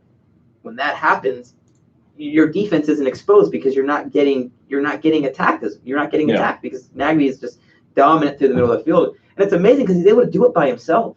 He's able to get the ball under pressure, dribble a guy or hold him off. I mean, it's really incredible that he can do it on his own. We can leave him isolated in the middle of the field and not worry about him losing the ball. And to me, like I said, Eric, I think Nagbe's form right now, as good as it's been in his entire career, he's being asked to do simply the things he's good at, and it's providing an incredibly underrated influence for Atlanta United's attack and defense in general by his just absolute dominance in the middle third of the pitch. Speaking of international call-ups and Nagbe declining his, Miles Robinson and Brad Guzan got called into the U.S. men's national team. The other three that got called in to the respective national teams was George Bello, George Bello with the U17s, Barco with the U23s for Argentina. And we'll see if he travels actually with them goes. at all now. Which, look, if maybe Well, no, they wouldn't do that before a big game. They would do that after the game. Mm-hmm. Sorry, in case you're wondering what I'm talking about. I'm wondering. The idea that maybe you fake the injury, you wouldn't do that before a No, big game you like would do it Philadelphia. after, yeah. You would do it after. And then I was trying to find it, but I couldn't remember it just slipped my mind who the fifth one is. Well, Joseph didn't get called in. I know. Joseph didn't get called in. Yeah. Did Pitty get called in? I don't think so. Did Tito maybe? No. I was looking for it. I thought Dirty South Soccer had it, and for whatever reason, I know I saw it earlier. I'm sorry. Thanks, Eric. Way to go, man. Thanks, Eric. Someone remind me who the fifth player is on the Slack. But I think or on the on the YouTube. I think I don't really see Barco. I don't really see Barco. No, that would traveling to play with the U23s when he has a muscle injury. I just don't see. I would hope not. I don't think those matches are important enough. But Miles Robinson, and they're playing your boys, Uruguay. Maybe we can send. Is it home or away? Maybe we can find a way to send Eric back. Was it just 4? I thought 5 players got for that match. I don't know. You brought it up. But Miles Robinson, I can't wait to watch him play because he brings something that a lot of center backs don't have, and that's pace. I mean, his recovery speed is unbelievable, and I'm really looking forward to him playing with the national team, particularly against Uruguay and Mexico. Well, go ahead, Eric. Justin Miram with Iraq. Justin Miram with the mighty Iraq.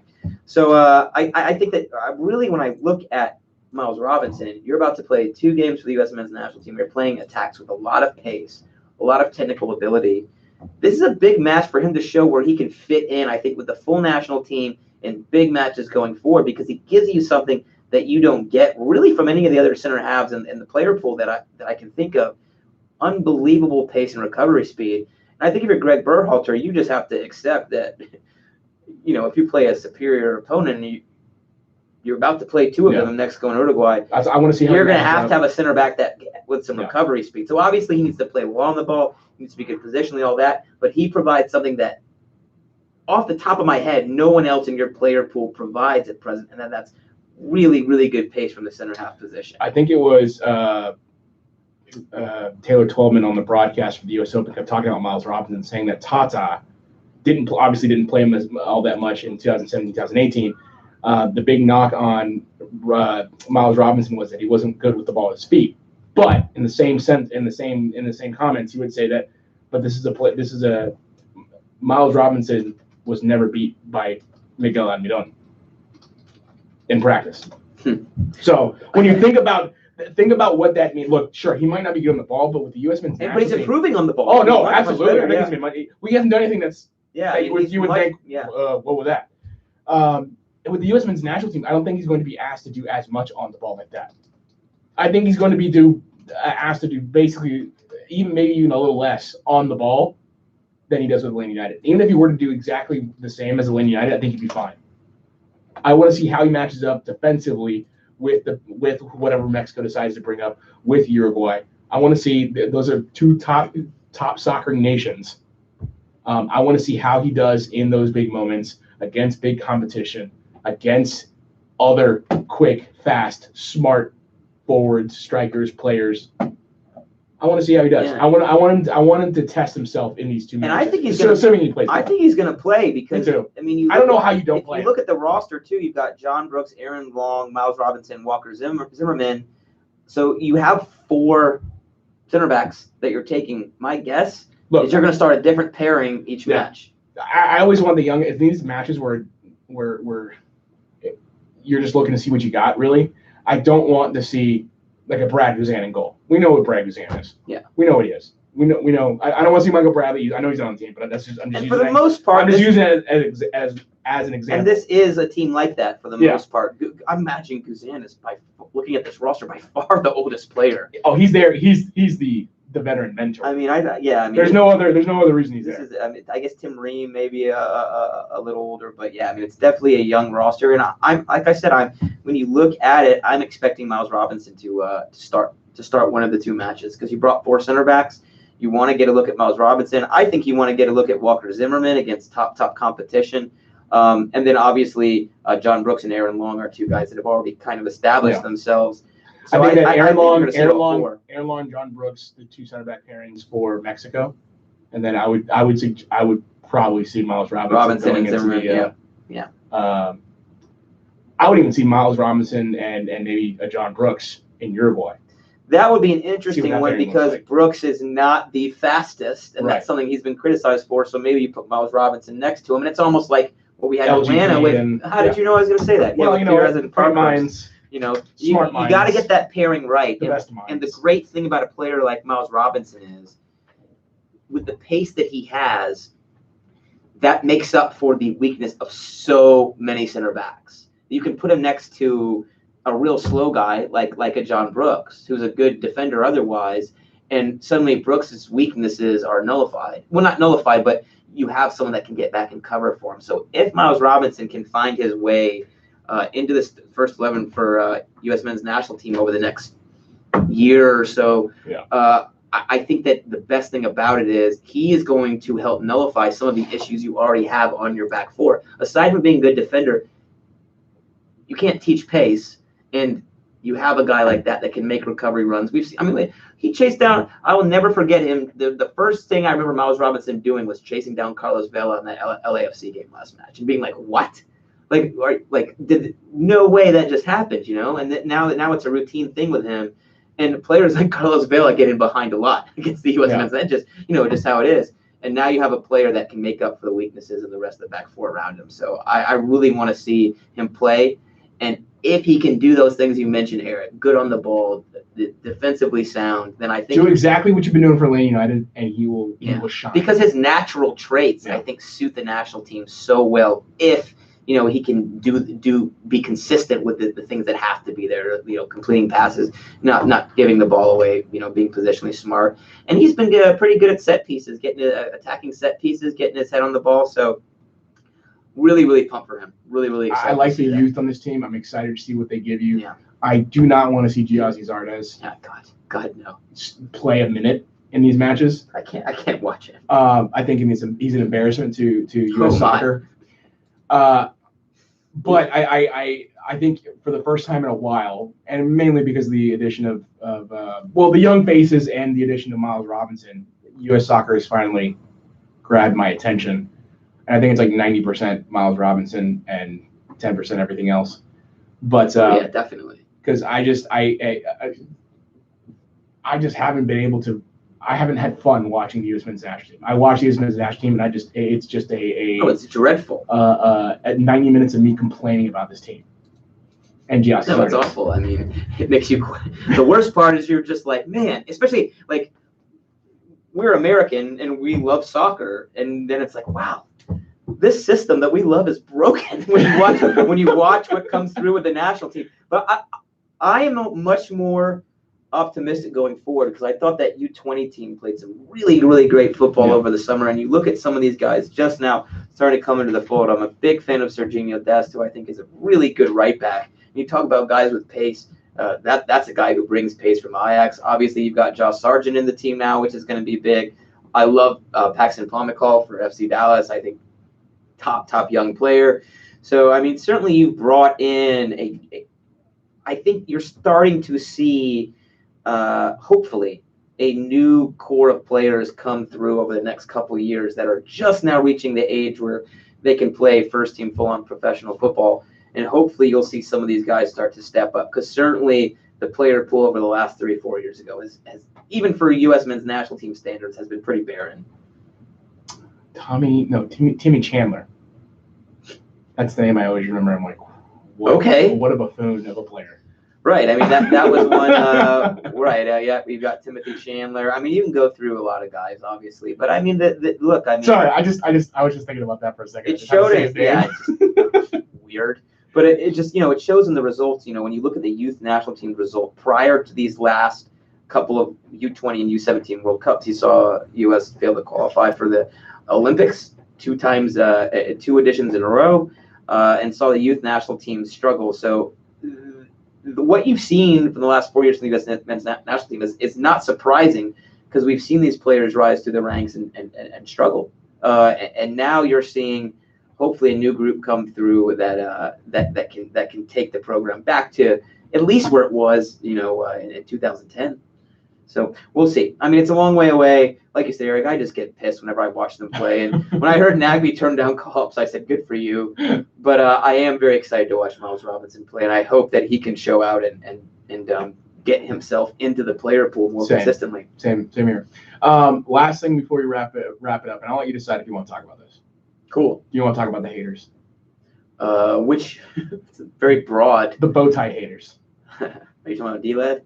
I'm not talking about anyone specific. Yeah, so you're talking but about. But bow ties aren't cool. So should we just go through all of this? The Twitter. If you want to. We don't want to go through this too long. Anyways. Or do you just wanted to generalize the statements and without mentioning names? No, we can mention names. I think the Falcons beat writer, D. Orlando Ledbetter. Falcons beat writer. That's who he is. No, you're right. First of all, when do you reach the point where a letter can be your first name, where you can just be D. Orlando Ledbetter? J. Sam Jones tries to pull this off too. I think it's ridiculous. You have to earn to just have a letter. You have got to be a much better journalist. Never mind. I don't want to go this route. Do not tweet at us what you think the D stands for. And he encroached to the D.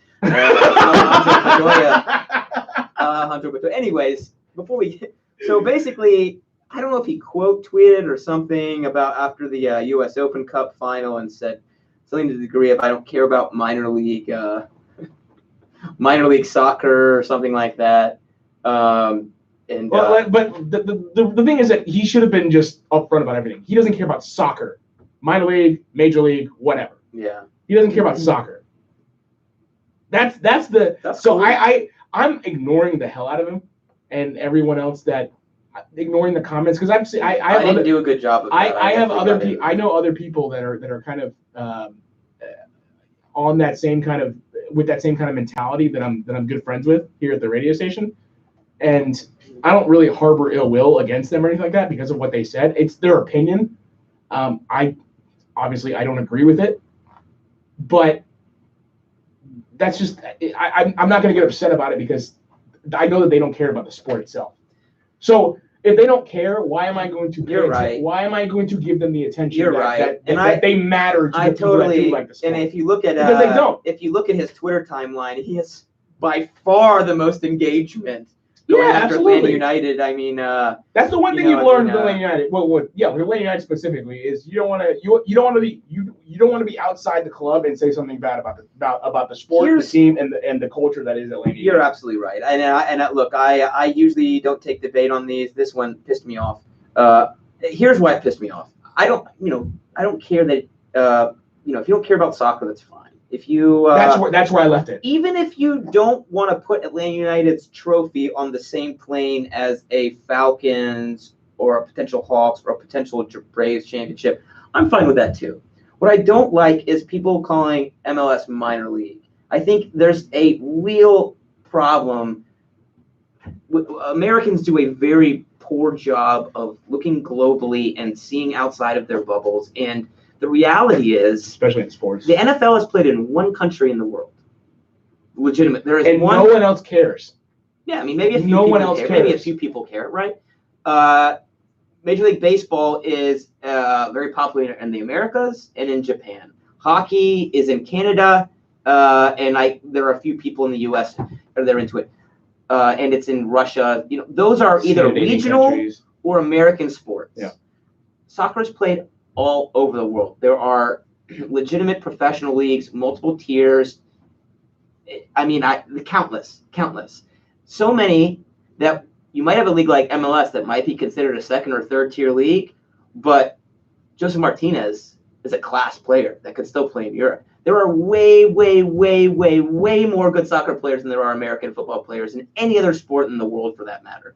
So it pisses me off when people look at MLS and they can't get out of their little American sports culture and they see it as AAA baseball or the CFL or something like that. They can't grasp their minds around the fact that soccer is this global, that it's everywhere, that even if you're in a league like MLS that is even its own continent in North America, not the best league, Liga MX is, there's still a ton of talent. There's still a ton of ability. So don't compare MLS just because it's a third-tier league soccer-wise to minor leagues and AAA baseball. get out of your bubble, do some research. The sport is global. It's played everywhere.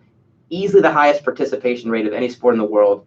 Shut your mouth before you call it this minor league soccer. So here's the only rebuttal I'll offer.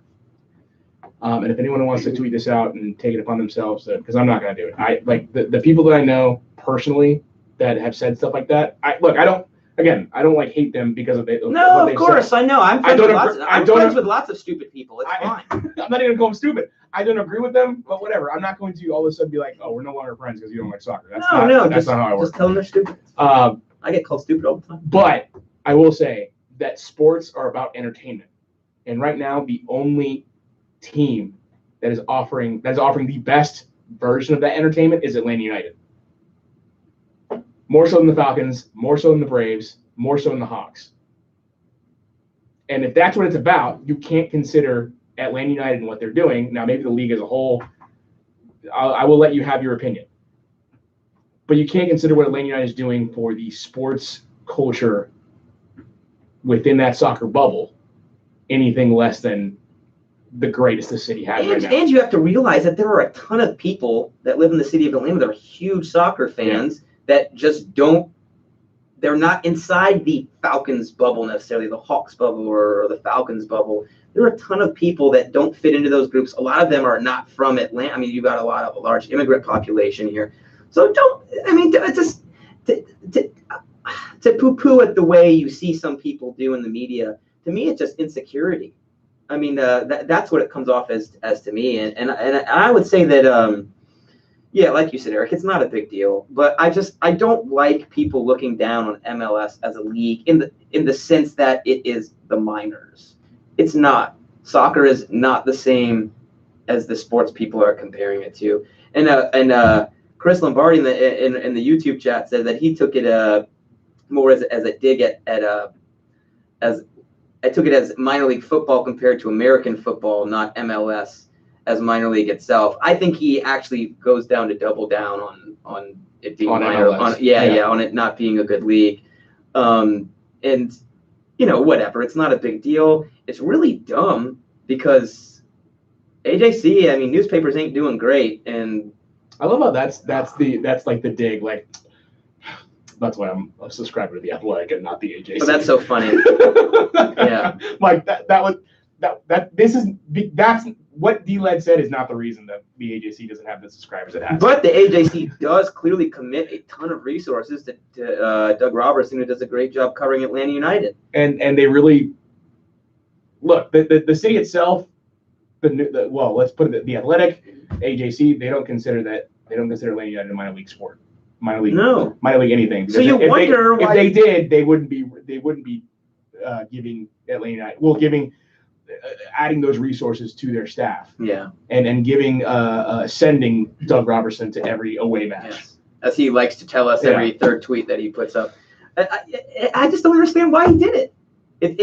You know why he did it. But it's not. You know why he did it. What, to get people to to get talk the to attention. Him? Yeah. Well, someone's finally talking to you, D-Led. People now know who he is. Outside of the if you didn't know who he was, not that people didn't know who he was. And if you did know who he was, you already thought he was dumb. So I want to say, if you know who this guy is, he is not the best beat writer out there. I'm going to leave it at that. 100,000 more people know who he is now. And you might think he's dumb. But 100 because he wants the attention. But he's wants a beat the writer. attention. He's not like I get it when Jeff Schultz does the my column. My issue is the attention he got because of that. What should have happened? you're right. He tweets that and you're like, all right, cool, bro, go do your thing. But to me, and that should have been the end of it. I was just so because surprised. He doesn't care. Like, why are we as fans of the league of Atlanta United? Why do we care what someone who doesn't follow the league, who doesn't watch the sport, who doesn't follow the team? Why do we care what he says? Because we're the worst. Why do we care? Why do we care? We're proud of it. No, I look, because usually I don't get into this stuff with people, but I just thought it was so. I was dumbfounded. Okay, so he wants attention. But you're a beat writer. Is he not allowed to not like soccer? Is he allowed to not like soccer? Of course he's not allowed to not like soccer. Let's not like soccer. I don't understand. I didn't like the tweet either. Don't get me wrong. I thought it was like, bro, come on, man.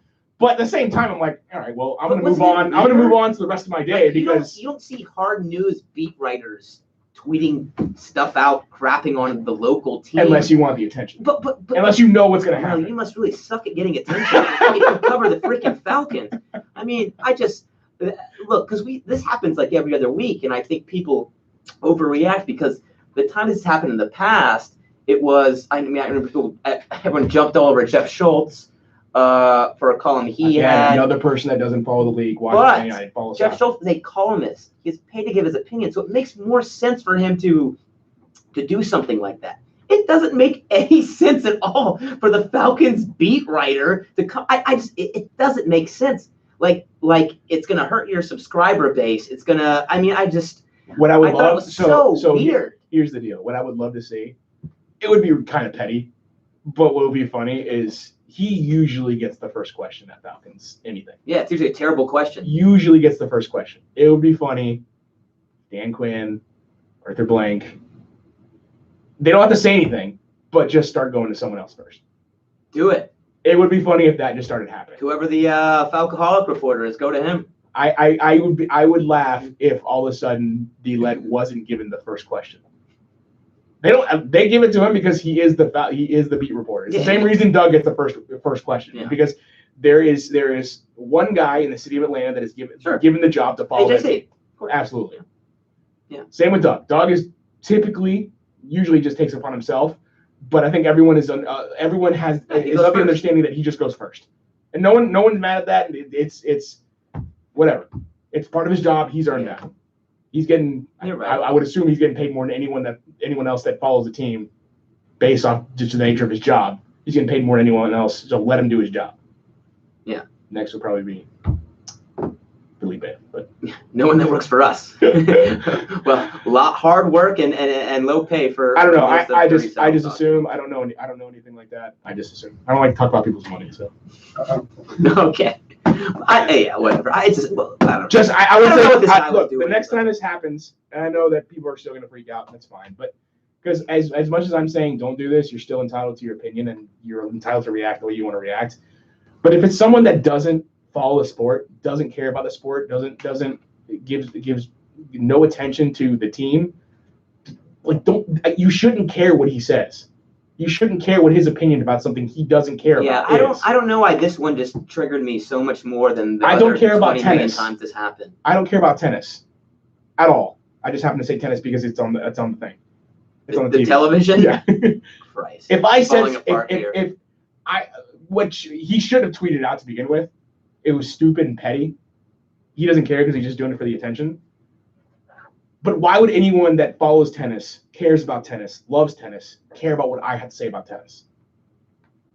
Your reaction should be, all right, whatever. It's not that I care what he had to say. It's just you do care what he said. No, because that has happened a million times already. I care that you literally just said the most millennial thing. It's like I don't know why I was so triggered. No, I will happily admit to being a millennial, for better or worse. But my issue is the position that he holds in the media. It doesn't make any sense to do that. It makes total sense for Jeff Schultz or Steve Hummer, columnists who are paid to give their opinion. It makes sense for them to troll or just to give their opinion. It doesn't make sense. He reports the news. He doesn't give his opinion. What I would like to see is weird. Is someone like us, totally unprovoked. Someone like Home Before Dark, someone like Soccer Down Here, maybe the sports station that covers the Great Atlanta United, to bring him on and have a conversation about this. Make him defend his point. Because I think if you make him defend what he's trying to say, and you bring up good counterpoints, like the fact that Atlanta United is the number one entertainment thing in Atlanta right now, regardless of sport, you can't talk about that. You can't talk that way about the Falcons.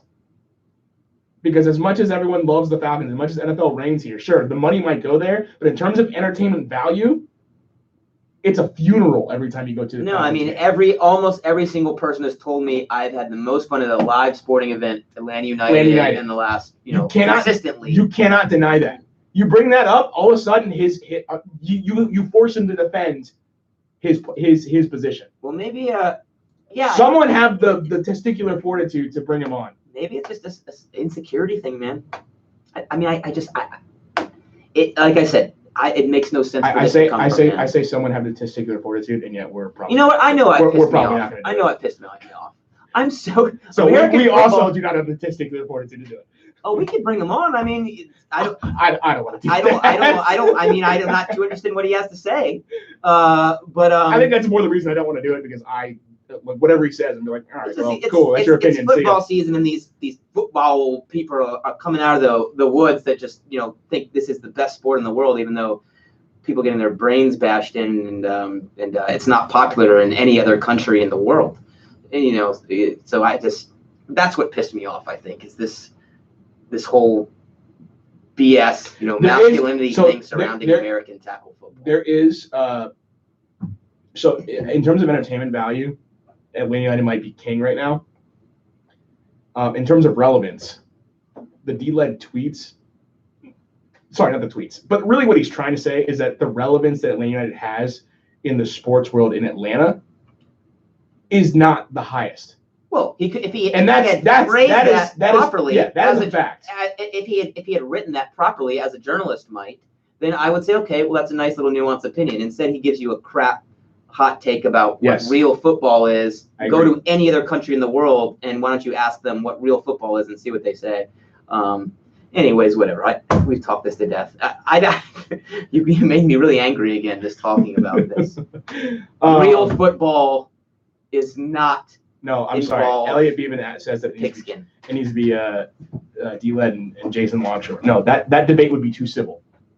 No, Jason is way too nice. Way too civil. But even Jason clapped back. Except that John.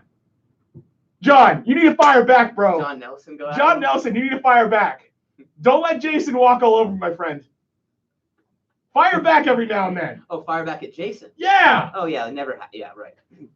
Well, don't let him walk over you. Jason, stop bullying John. Let's call it what it is. Jason, stop bullying John. Bully D-Led. Find the right person to bully. D-Led. Bully him. Even Jason clapped back on D-Led's tweet too. Anyway. I saw it too. But again, very civil. Which is the only thing you can expect from Jason Longshore. Which is like, I'm not saying that in a demeaning way. That's the way to do it. Especially on a public forum like that. You want to be as civil as possible. Yeah. But for the point that I'm trying to make about him forcing him to defend his points, I'm not saying you need to be an a-hole, but it can't be civil. I mean, he kind of defended himself on Twitter, but it was just kind of a doubling down. It was kind of a cultural ignorance where it comes from a place of, oh, that's not real football, which is objectively wrong. And that's my issue with it. The American way of thinking. Yeah, I mean, which is there's no other. America's the world. Nothing goes on outside. Anyways. All right. Any final thoughts before we wrap it up? Yeah, it's I don't know. I can't decide if I'm glad you're back or not, but you're here, and we're just we just have to move on together, y'all, and we can. We've proven that we can overcome Eric when we work together as one. I believe that the people are glad I'm back. The people see me as someone who has reversed the curse, and good things. You reversed the curse. How dare you? And good things are coming for Atlanta United. You're gonna take responsibility. Okay. All right. Wow. I went away for 2 weeks, and look what this club has done. Wow. If that's not me, when you were gone. If that's not me, that's selflessness. Anyways, the key is this: we know now that we can defeat Eric together as one. So let's see. Hey, look, if you guys want to start a GoFundMe, I'll go back every other week. The MOTS community came together. Patreon.com/MOTS Podcast. Make sure you donate at very large numbers. And Send I will Eric happily. Ooh, that's not a good thing to say in today's political climate. I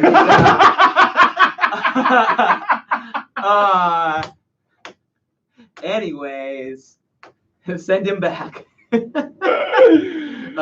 Anyways, that didn't come off as I wanted, but you all understand this. This is not a. So now you know that. This is for our club. Is pro-Trump. Just go through my social media and you will see that that's not true. But in this case, send it back. This is not about politics. This is about our club. This is about our club. Club over Eric. Well said in the chat. Look, again, you want to send the money, feel free. Feel free to donate to the podcast, and I will happily take as many trips as. And you can follow Eric on Twitter, and I will be gone. Too. I will leave for the full stretch of the playoffs if you guys pay for it. If you, are you Eric G. Quintana on At Twitter? Eric G. At Quintana. Eric G. Quintana. If you're not following him already, just give him hell. Because I really think when we fight back together, that's what we learned these last 2 weeks. We can reverse the curse. So let's do this for next week. I'll read off mean tweets. Yes. No. Good. I'll read off mean tweets. Especially if Philadelphia. So instead of the squid, instead of the smiley faces, whatever we used to do, send me mean tweets about my bad luck, about me being back, about me being a curse, or whatever you want to send me mean tweets about. At Eric G. Quintana. And I will happily read them to start the show next week. Sounds good. You can follow me at JoshB914 on Twitter. You can send me your nice tweets. At MOTS Podcast, if you want to follow the podcast and aren't following already, make sure you subscribe to the YouTube channel. We stream